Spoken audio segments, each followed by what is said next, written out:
Hoy vamos a ver la Revolución Francesa, segunda parte.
Adelante, hijos de la patria, los días de gloria han arribado. Estamos contra la tiranía, los estandartes sangrientos se levantan. Estamos esperando el mugir de los feroces soldados allá en los campos y en las campañas. A las armas, ciudadanos, formen sus batallones y marchen. Marchemos, que una sangre impura abreve nuestros surcos. Así dice la marsellesa de Roger de Lis, y esto surge en medio del crepitar de la Revolución Francesa. La vez pasada estábamos viendo cómo se van a precipitar los acontecimientos y aquí se va a formar semejante lío que va a sacudir de un lado al otro totalmente el país de Francia, el mundo, Occidente, las ideas políticas y todo lo que vaya a ocurrir de ahí en adelante y el imaginario de Francia misma están marcados por los acontecimientos de estos pocos años en los que se dio la Revolución Francesa. Entonces estábamos viendo primero, que había un problema fiscal gigantesco por la manera como Francia se había comprometido a apoyar a los Estados Unidos en su guerra de independencia. Que para poder solucionar el problema económico tan grave que se estaba presentando en el país, el rey apeló a los nobles para que se pusieran la mano al drill y se dieran algunos de sus privilegios, de manera que pagaran mucho más impuestos de los que pagaban, porque ellos no pagaban muchos impuestos que el pueblo sí pagaba, que contribuyeran, que colaboraran a solucionar la crisis, pero colaborar a solucionar la crisis implicaba renunciar a un montón de privilegios que ellos tenían, y ellos no estaban dispuestos a hacer eso. Inclusive intentaron fue revivir viejas leyes que les daban aún más gabelas de las que ya tenían por ser los nobles de esa corte de Francia. Cuando el rey ve que los nobles se le rebelan, que no le van a colaborar y que por ahí no puede solucionar la crisis, convoca a los estados generales. Los estados generales están conformados por el clero, la nobleza y el pueblo. Cuando se reúnen los estados generales, en ese momento empiezan a ver cómo es que van a solucionar el problema, de qué manera es que ellos van a abordar la crisis, y hay un momento en que ellos van a empezar la discusión sobre cuál es la representatividad, si se van a representar todos o cada uno de esos estados.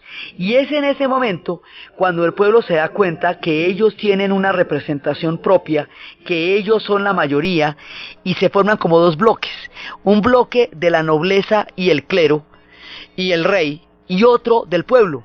Entonces el pueblo ya se ve en un momento dado en que dice: no, nosotros somos la mayoría, nosotros tenemos la representación. Y ahí es cuando en ese instante Sieyes, el abad de Sieyes, va a decir que hay una cosa que se llama la nación, que ellos son la nación y que ellos pueden ser representados como no lo habían sido antes, y empiezan a cuestionarse los privilegios de lo que era la forma en que se estaba gobernando el país antes, que se llamaba el antiguo régimen. Entonces, en ese momento va a pasar que lo que es una asamblea se va a ir transformando poco a poco en una convención. O sea, hay un momento en que no les permiten seguir en la representatividad y no les permiten reunirse allá. Como no les permiten reunirse allá, Mirabeau dice, pero es que a nosotros no nos van a desalojar de aquí y no nos van a acabar todo lo que estamos ahorita discutiendo y no nos van a disolver, además si nos disolvieran los impuestos quedarían fuera de efecto automáticamente. Entonces se van a reunir, es cuando dijimos que se reunían en una cancha deportiva y que hacían el juramento del juego de la pelota, que decía que ellos no dejarían de reunirse hasta que no tuvieran una constitución. Entonces ahí es cuando la asamblea deviene en lo que va a ser la convención. Van a buscar una constitución y en el proceso de la constitución la idea es hacer una monarquía constitucional como la de Inglaterra. Pero el rey en un principio dice que sí, les dice que se va a comprometer, que va a respetar lo que se pacte en esa constitución, que está de acuerdo con ellos, pero entorpece el proceso de formular la constitución, va haciendo vetos y las cosas, digamos, empiezan a no salir como dijeron que iban a salir. Entonces, poco a poco se va agotando el recurso de hacer una monarquía constitucional y el rey se ve que no está, digamos que no está realmente colaborando. Cuando se ve que el rey no está realmente colaborando, que ahí no está saliendo finalmente nada que vaya a transformar las cosas, aparece otro actor, un personaje fundamental de esta historia. Ese personaje se llama París, el pueblo de París, el pueblo parisino.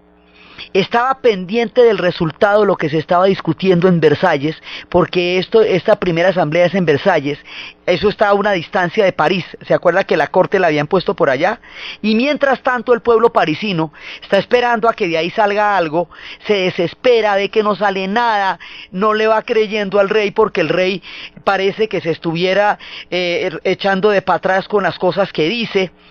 Entonces el pueblo se pronuncia, empiezan todas las tomas de las calles y esto es una cosa, digamos, eso es un estallido y es cuando van a las Tullerías, se hacen a las armas y alguien dice que hay municiones en la Bastilla, se van para la Bastilla, se toman la Bastilla y allá en ese momento había solamente 7 prisioneros políticos y era un bastión odiado, símbolo de la opresión y de la tiranía del régimen, y ellos enardecidos, sin poder llegar a acuerdo con ninguna de las autoridades, van a quemar la Bastilla, y habíamos hablado la vez pasada cómo mientras Inglaterra llega a un acuerdo que permite una monarquía constitucional y hace que la Torre de Londres hoy esté en pie y que en su himno se diga Dios salve al rey, sí, que Dios salve a la reina, God Save Our Gracious Queen, ¿sí?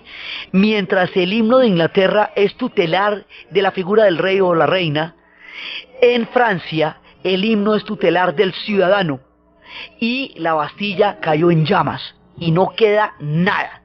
Porque esto era lo que estaba, el punto al que llegó con la revolución. Entonces hay un actor que es París y hay otro actor que son los que se están reuniendo para la constituyente. Entonces, para crear la constitución. Entonces, una vez que se toma la Bastilla, es cuando habíamos dicho que oficialmente empezó la revolución.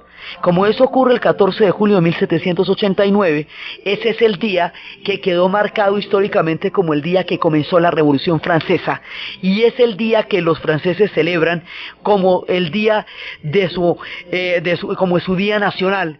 Es el día más importante para ellos y es donde se empieza a construir este imaginario fundamental de lo que significa la Revolución Francesa en la historia de ese país y del mundo.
Libertad, libertad querida, es la que ellos dicen. Entonces, en ese momento se toman la Bastilla.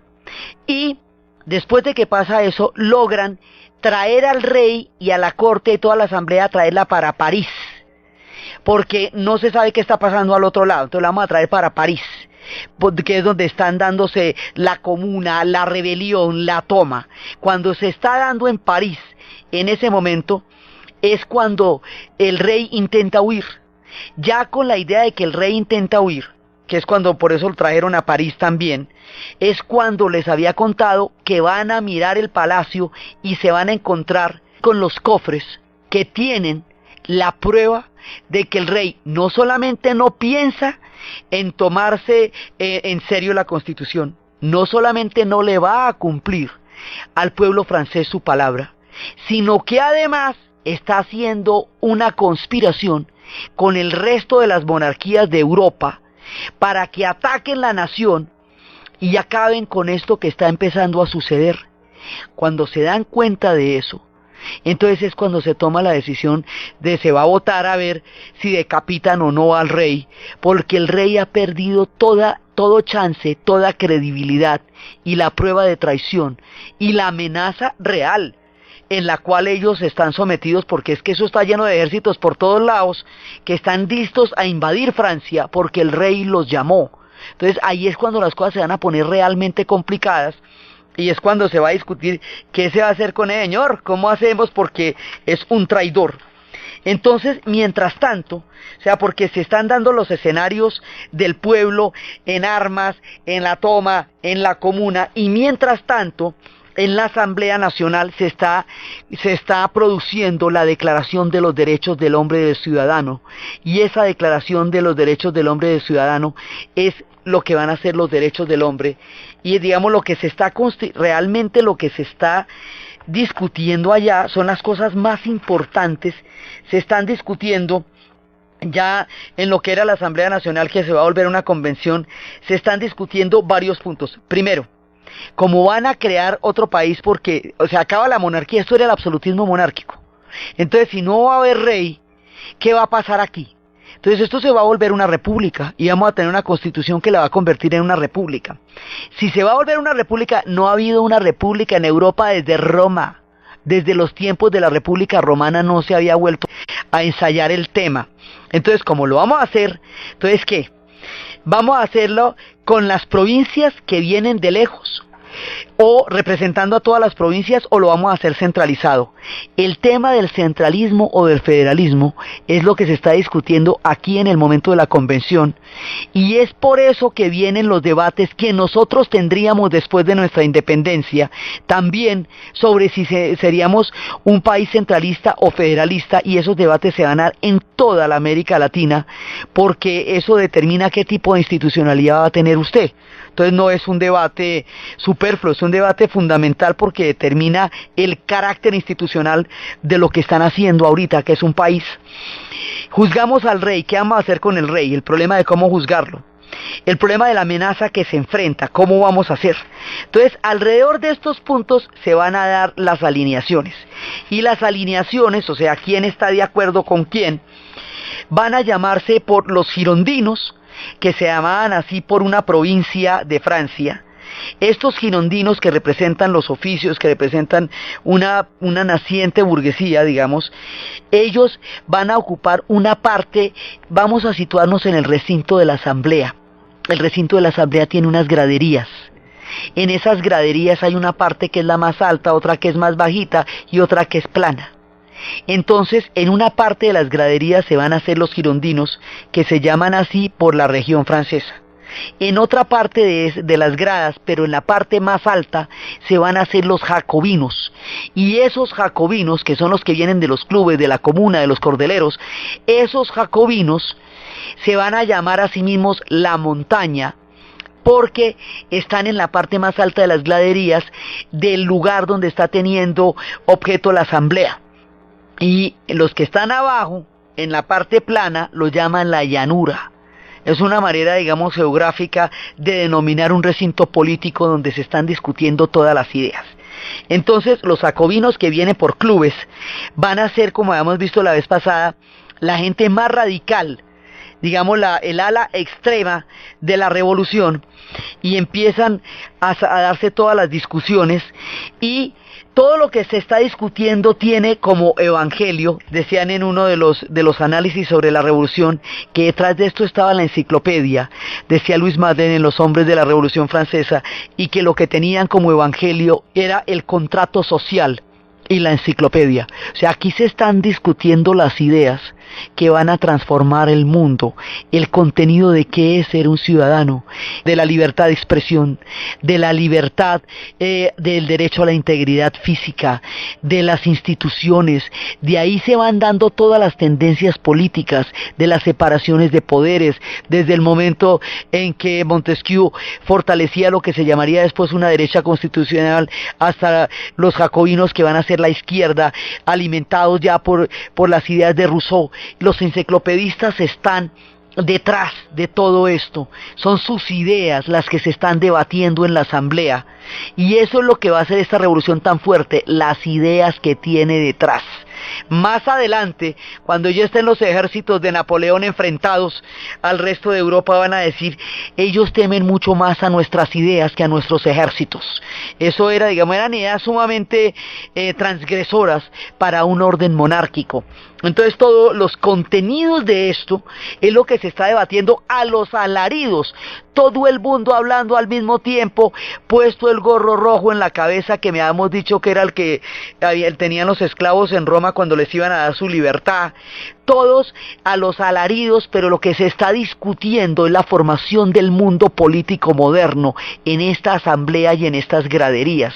Son discusiones de la mayor importancia, hechas en un desorden increíble. Entonces vamos a ver que no haya una dictadura, qué hacemos con la conspiración que se está haciendo afuera. Es cuando se inventan el nuevo calendario. Bueno, todo eso va pasando. Entonces, a medida que van dándose los acontecimientos, cuando ellos votan por decapitar al rey, aquí hay que detenernos en el simbolismo que esto tiene. Un pueblo que había vivido durante un largo proceso lo que se llama el absolutismo monárquico, un proceso que empezó desde Enrique de Navarra, un proceso que se empezó a generar a partir de considerar al rey el centro, la figura más importante, el Estado que llegó a ser Luis XIV, o sea, una sociedad que se montó toda sobre la figura del rey, ahora la va a decapitar. Eso, simbólicamente hablando, es impresionante, primero porque es el símbolo más sagrado, porque él estaba allá, primero por derecho divino y luego por la razón, pero fundamentalmente porque ellos durante toda la época en que habían sido el país más poderoso del mundo estaban alrededor de la figura del rey. Matar a este rey significa transgredir el símbolo mismo de lo que ha sido el Estado francés durante el último siglo y medio que empezó este proceso. Entonces, una vez que decidan decapitarlo, a él y a María Antonieta, los símbolos más sagrados han sido atacados. Y de aquí en adelante, por supuesto, no se va a salvar es nadie, porque si matan al rey, pues dígame usted, eso cualquiera que esté por ahí, o sea, si no se detienen ante estos, no se van a detener ante nada. Entonces al rey lo matan porque le prueban la traición, se la prueban porque los ejércitos están en la frontera, porque el tipo les faltó a la palabra y llevó las cosas hasta ese punto. Pero igual lo matan, lo ejecutan, y eso no deja de ser una cosa simbólicamente muy fuerte en un pueblo y en un estado que se había generado todo alrededor de este proceso político.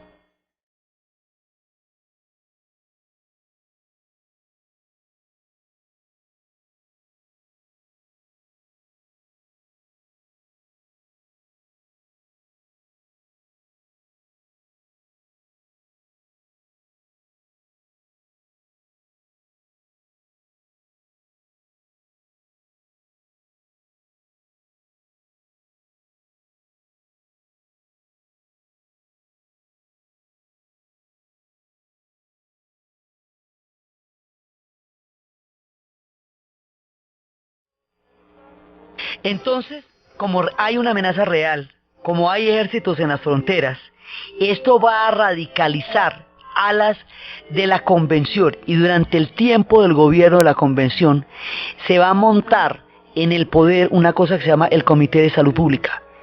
Ese Comité de Salud Pública está formado por Robespierre, Saint-Just y un montón de gente más. Entonces, habíamos hablado un poco de los protagonistas la vez pasada.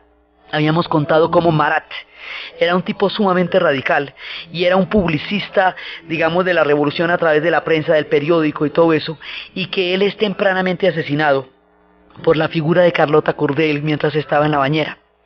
Habíamos hablado de Danton. Danton es el tribuno del pueblo. Danton es la expresión política de la voluntad popular. Danton es el hombre adorado. Danton es el hombre fluido, de una labia impresionante, de una capacidad de conmover. Danton es el romántico. Aquí en las revoluciones se van a dar los arquetipos.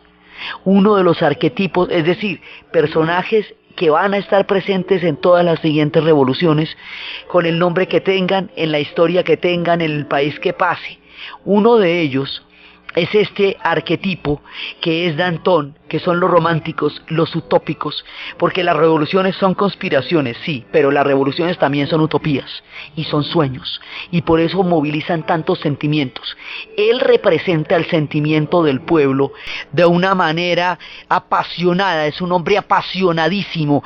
Hay una película del polaco Andrzej Wajda, protagonizada por Gerard Depardieu, que se llama Danton, y ahí este hombre muestra toda su grandeza. Robespierre muestra toda su hermética personalidad, y todo lo que desata el terror se va a poner en juego. Entonces está Danton y está Robespierre, y Robespierre es el incorruptible, el hombre de la virtud. Y a Robespierre, en el celo de defender la revolución, nos va a representar otro de los arquetipos que la Revolución Francesa va a crear, el fanático. O sea, Danton es el romántico, Robespierre es el fanático.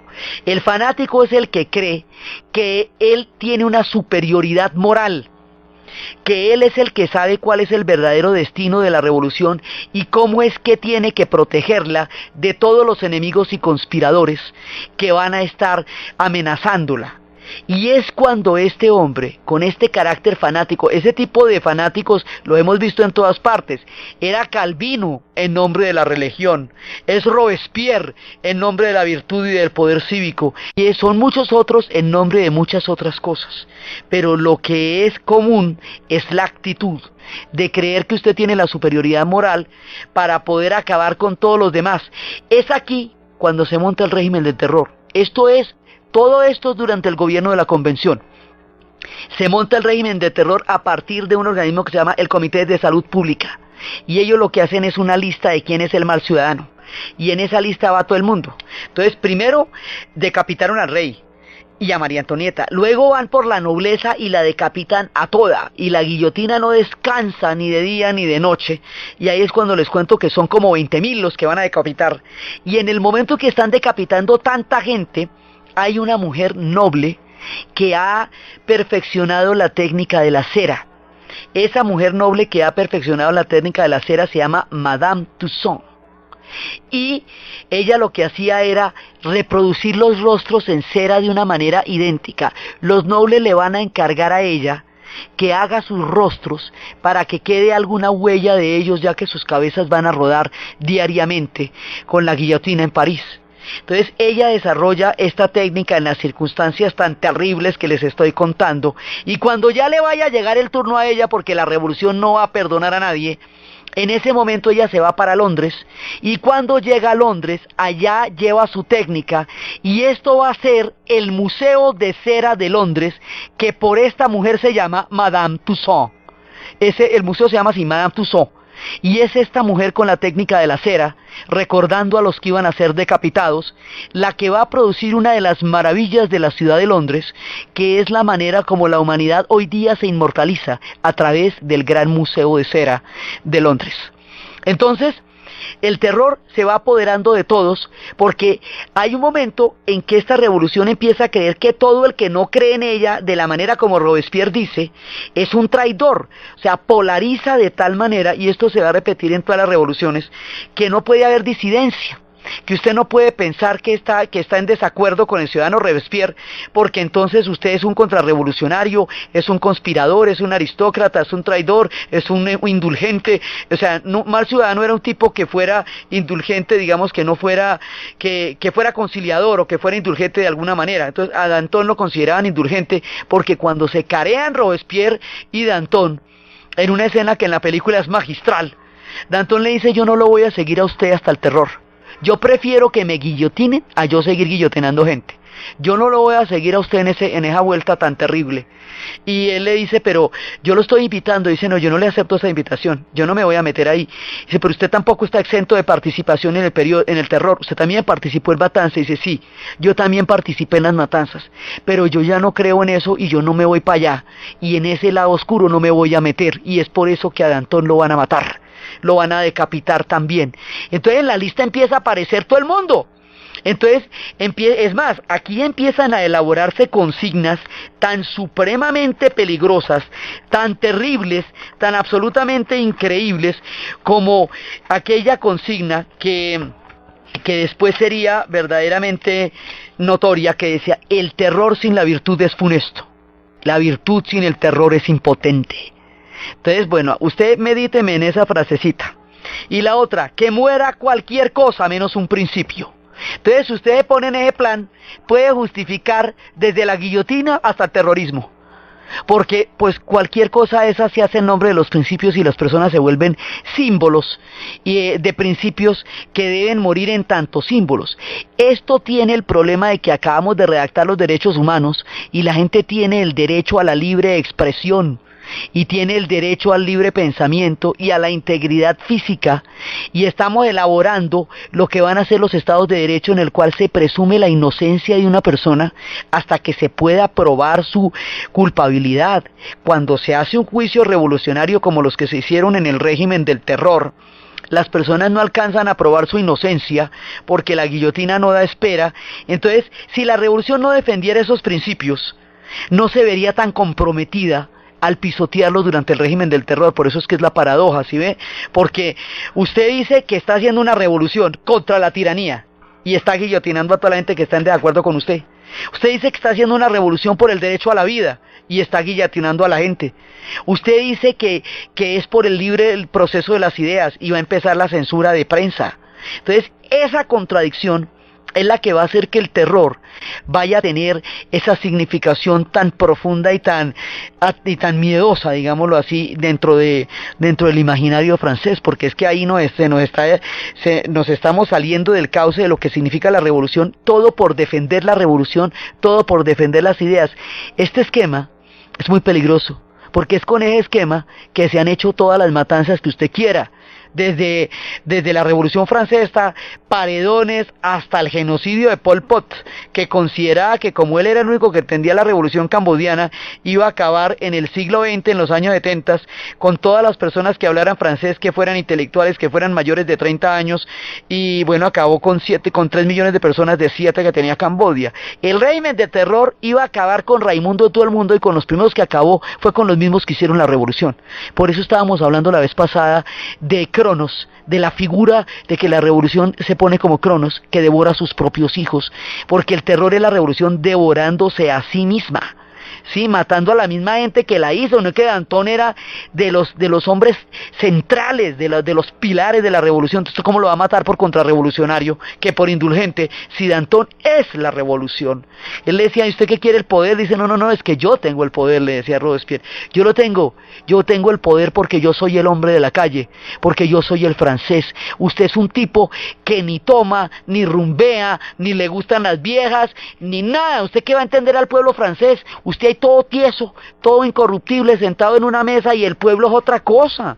Yo soy el que entiendo el pueblo. El poder popular lo tengo yo me inventé el poder popular. Ahí, por un lado, esta loquina del terror, que es cuando les corre el champú a los del Comité de Salud Pública, y por otro lado los celos que le tenía Robespierre a esa figura adorada que era Danton para el pueblo en la época de revolución. Entonces el terror ya llega a tener en listas a todo el mundo. Estaba San Just ahí feliz matando gente, y ya estaba gente, por ejemplo, que había sido muy valiosa como Desmoulins. Sí, Camille Desmoulins era un hombre que había estado en los comités de prensa. O sea, toda la gente que bien había servido a la revolución está en la lista del Comité de Salud Pública. Entonces hay un momento en que Francia ya no está siendo amenazada, sino que ella se está volviendo una amenaza porque sus ejércitos van a ser tan grandes y tan poderosos por la cantidad de voluntarios, porque toda la gente se está defendiendo esta revolución con el alma, que van derrotando a la frontera. Ya no están siendo amenazados, más bien se están volviendo ellos una amenaza. Si la revolución ya no está siendo amenazada, si ya mataron a toda la nobleza, ¿de quién están defendiendo la revolución que están matando a los mismos revolucionarios? O sea, esto ya empieza a morder la cola. Entonces ya no tiene justificación un acto de terror de estos. Entonces es cuando la misma gente de la convención y la misma gente de la revolución le va a poner el tate quieto a Robespierre y le va a decir tampoco no. O sea, se le fue la mano hasta ahí. Entonces le hace un golpe que se llama el golpe del Termidor, porque por el calendario que habíamos visto la vez pasada, que los meses y las estaciones se llamaban así, el pluvioso, el Termidor, el brumario, ¿sí? Todos esos que habían cambiado los nombres y hasta las distribuciones de los días, que las semanas se daban en décadas, porque los franceses inventaron el sistema métrico decimal, todo eso. Entonces, Dahat, con otra gente de la misma convención, le va a hacer un golpe de estado a Robespierre, y a Robespierre también lo van a guillotinar, pero primero le pegan un tiro en la boca, y es cuando le dicen: la sangre de Danton se ahoga en tu boca, Robespierre. O sea, por esas cosas de internalizar al rival, tanto que él sigue siendo, él empieza a ser tú y tú él. En el momento en que Danton muere, Robespierre está condenado, porque Danton es la revolución, y usted no puede matar a la revolución en nombre de la revolución. Entonces, eso, digamos, él no va a sobrevivir políticamente y eventualmente ni físicamente a su decisión de haber apoyado decapitar a Danton. Entonces Barras le va a hacer a él el golpe, y aquí va a surgir una figura que llamamos el directorio, que es la nueva manera como se va a seguir gobernando para el régimen de terror aquí, con la ejecución de Robespierre, de todo el Comité de Salud Pública, porque no crea que se van a salvar de esas, de San Just y de todo eso. Además, esto era aterrador. A ellos les cortaban el cuello y les cortaban el pelo. La gente, todo el mundo tenía el pelo largo en esa época. Entonces a usted le pasaban las tijeritas por el pelo y le cortaban el cuello de la camisa y lo iban acostando en una tabla, y la tabla la ponían por debajo y ¡zas! La guillotina, y tal luego el amigo. Entonces por ahí va a pasar todo el mundo. Primero el rey y la reina, luego la nobleza, luego la misma revolución, y luego los mismos revolucionarios que mataron a la revolución. Entonces, bueno, aquí van a quedar unos que son los sobrevivientes, porque hay quienes logran sobrevivir a esto. Va a sobrevivir Lafayette, que era de los románticos del comienzo y de los que estuvo peleando en Estados Unidos en un papel protagónico en el apoyo a la independencia de los Estados Unidos. El hombre va a sobrevivir. Va a sobrevivir el Abad de Sieyes, que es el que va a contar el concepto de Estado, y el Abad de Sieyes es el que va a ser un personaje que siempre va a tener una figuración política importante, y va a sobrevivir un personaje que es otro arquetipo de la revolución. El otro arquetipo de la revolución se llama el oportunista. Hay dos tipos acá, Talleyrand y Fouché. Hay unos en la revolución que se ponen del color que se ponga la revolución. Verdes cuando es verde, roja cuando es roja.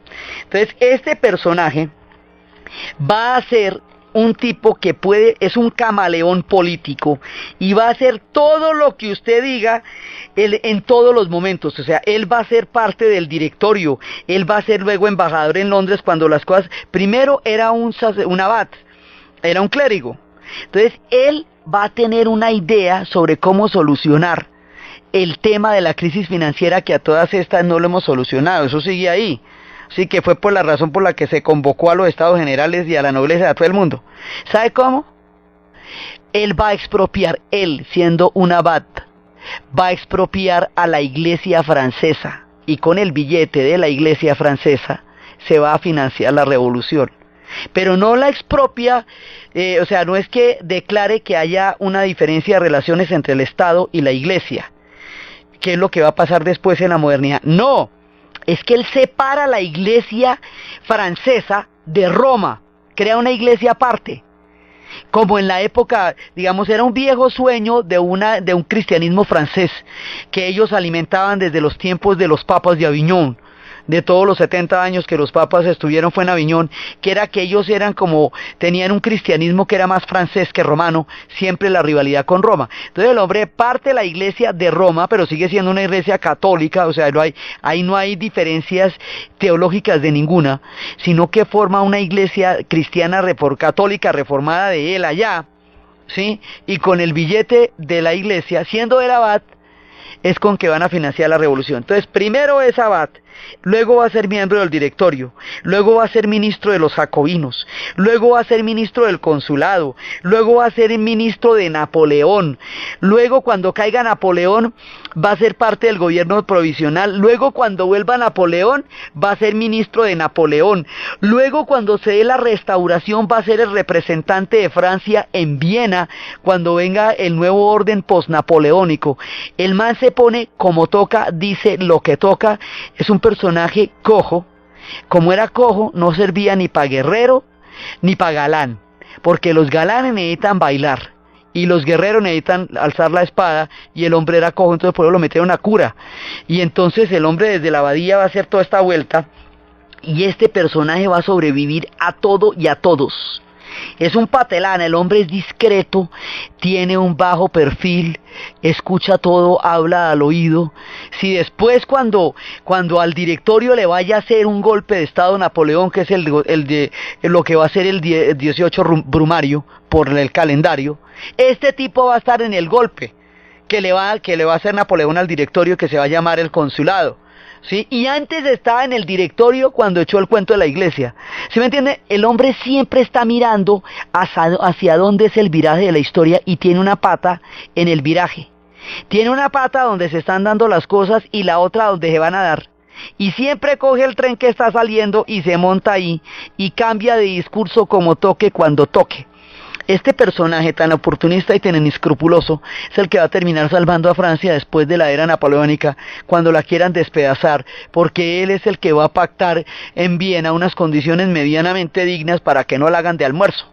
Pues este personaje es el camaleón de la revolución. El otro camaleón de la revolución va a ser Fouché. Fouché va a ser el conspirador, el de la policía política, el de los espionajes, el jefe de policía, el creador de la censura de prensa, el que se va a enriquecer con los cargos, el que va a ser ministro, va a ser jefe de la policía, quien esté en la época de la revolución, después de la revolución con Napoleón, después de Napoleón. El hombre va a sobrevivir a todo el mundo, y ellos dos son el símbolo del oportunismo político de la revolución. Entonces tenemos el romántico, que es Danton, el fanático, que es Robespierre, los oportunistas, que son estos dos. La revolución va creando unos modelitos. Esos modelitos ustedes los pueden rellenar con el nombre que quiera, pero es más o menos lo que se va haciendo. Entonces la revolución se va desarrollando, y durante la época del terror murió mucha gente. Murió D'Alembert, el matemático, ¿cómo te parece? Y también, derivado de los derechos del hombre, pues están los derechos de la mujer. No es que los ciudadanos eran todos. Entonces se va a dar el tema de los derechos de la mujer, y Olympia de Gauche va a decir: lo mismo que ustedes tienen unos derechos, nosotras también. Lo mismo que ustedes pelean en la calle, nosotras también. Lo mismo que ustedes están en barricadas y en tomas, nosotras también. También marchamos, también estuvimos en la toma de la Bastilla, también estuvimos en los clubes. Las mujeres antes presidían las casas de debate donde circulaban las ideas de la Ilustración. Habíamos visto esa institución en épocas de la enciclopedia, en donde una mujer abría su casa como una casa de libre debate y expresión de las ideas. Entonces, siguiendo el cuento que ustedes me están echando, pues nosotras también tenemos los mismos derechos que tienen ustedes. O sea, aquí nosotras también somos ciudadanas. Pero aquí hay un problemita: esto no va a pasar para las mujeres. Las mujeres, después de haber participado activamente en la revolución, no van a tener nada. El voto de la mujer en Francia va a ser en 1945, en el siglo XX. El voto de las mujeres en el mundo va a ser en Inglaterra 100 años después.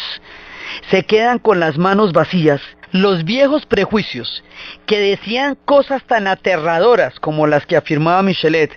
No tenemos la culpa, escribió, de que la naturaleza haya creado a las mujeres, si no débiles, por lo menos dolientes, sujetas a males periódicos, criaturas emocionales, hijas del mundo sideral, y por lo tanto inapropiadas a causa de su constitución irregular, para asumir las funciones de las sociedades políticas.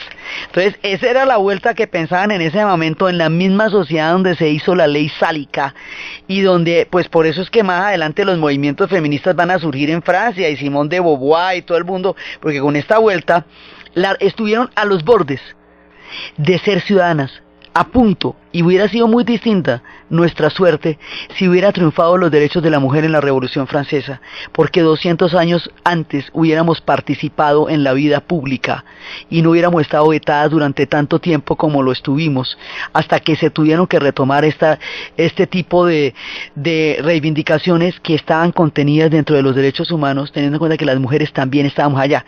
Pues la mujer que se pone a buscar que la igualdad rija igual para hombres y para mujeres, Olympia de Gauche, también va a ser decapitada en la Revolución Francesa. Y hay otra mujer, Madame Roland, que tuvo un papel importantísimo, que fue una gestora, que fue una de las mujeres más influyentes. A ella la van a decapitar, y mirando el símbolo de la libertad, frente a la guillotina dice: oh libertad, qué crímenes tan terribles se han cometido en tu nombre. Y por eso es que ella va a pasar también a la luz. Entonces las mujeres estaban en la revolución a la orden del día, pero a la hora del té, cuando era el tema de los derechos políticos, no les quedó. Cuando esta historia llegue a Haití y los haitianos vean que todos los hombres son iguales y son ciudadanos, ellos van a hacer su propia revolución, porque las ideas les llegan directamente, y les van a decir: pues sí, eso vale para los ciudadanos, pero no para los negros. Dice: uy, ¿cómo así? ¿Cómo así que nosotros no tenemos derecho a la libertad cuando ustedes la inventaron? Que porque somos negros, entonces aquí no están quedando ni las mujeres ni están quedando los negros. Razón por la cual Haití va a ser la revuelta más brava del mundo y va a ser el primer país del continente después de los Estados Unidos que se va a independizar en 1804 por estas ideas. Y a las mujeres la vuelta nos va a tomar más de 100 años antes de que eso se pueda cumplir en algún país, y 145 antes de que se puedan cumplir en Francia misma. Entonces, hasta el Mayo francés, las mujeres todavía no tenían derecho a giros de plata, sino que tenían que buscar un acudiente para poder reclamar el giro. O sea, esta vuelta va a ser complicadísima. Entonces, el papel de la mujer en la revolución es todo. El resultado de la revolución para la mujer es ninguno. Por un lado. Por otro lado, otros actores acá son los soldados. Entonces, los soldados, resulta que los oficiales de alto rango, la nobleza que compraba los títulos militares, huye o es decapitada durante la revolución. Entonces, un montón de gente jovencita que se va a alistar de la manera más emocional en la revolución, va a ascender muy rápidamente por su valor. Se permite una nueva jerarquía. Van a llegar a generales, muchachitos que se han probado en el fogueo de las armas en la defensa de la revolución. La gente de Francia va a sentir por esta revolución una cosa parecida a la que sintieron por Juana de Arco. Hay en el fondo de los franceses un extraño y profundo misticismo que los hace ser capaces de aglutinarse en torno a figuras como en su tiempo fue Juana de Arco, que dio cara a la nación francesa, y ahora a la revolución. Se le vienen todos a la revolución con un misticismo, y hay un hombre con que fue el que logró aglutinar este tema del misticismo de la revolución y los soldados. Y los soldados van a marchar al ritmo de la marsellesa, los soldados van a creer en esto con el alma y van a ascender. En esos soldados que han creído tanto, que van a ascender, que van a llegar a ser generales, hay uno de ellos que era un cabo, estuvo al servicio de los soldados en Italia, allá ganó y luego regresa a Francia a ponerse a la disposición de Barras en el tiempo del Directorio. Barras siente simpatía por él, le soluciona problemas de enfrentamiento contra los jacobinos que se estaban alzando en ese instante y le da el mando, y el hombre resulta bastante bueno a nivel militar, le soluciona un problema jacobino y de ahí para adelante le va dando más confianza y más confianza. Y este hombre, a este cabo, este hombre que viene de los soldados, al que Barral le está dando su confianza, se llama Napoleón Bonaparte. Y con él, y con la historia del consulado, y lo que viene de aquí para adelante, y las ideas marchando por todas las calles de Europa, y la reforma agraria, y el paso a los ejércitos de Francia, y las historias y la campaña en Egipto, y la gloria de Austerlitz, y todo lo que va a pasar, que seguirá estremeciendo los confines de la tierra, es lo que vamos a ver en el siguiente programa. Entonces, desde los espacios de la toma de las calles, desde los espacios de París como personaje, de los arquetipos de la revolución, del romántico, del fanático, del oportunista, del soldado, de la utopía, del exceso, de las contradicciones, de las ideas políticas y de todo este enfrentamiento y este desborde histórico que está ocurriendo en las calles de París, en la narración de Ana Uribe, en la producción Jessy Rodríguez, y para ustedes, feliz fin de semana.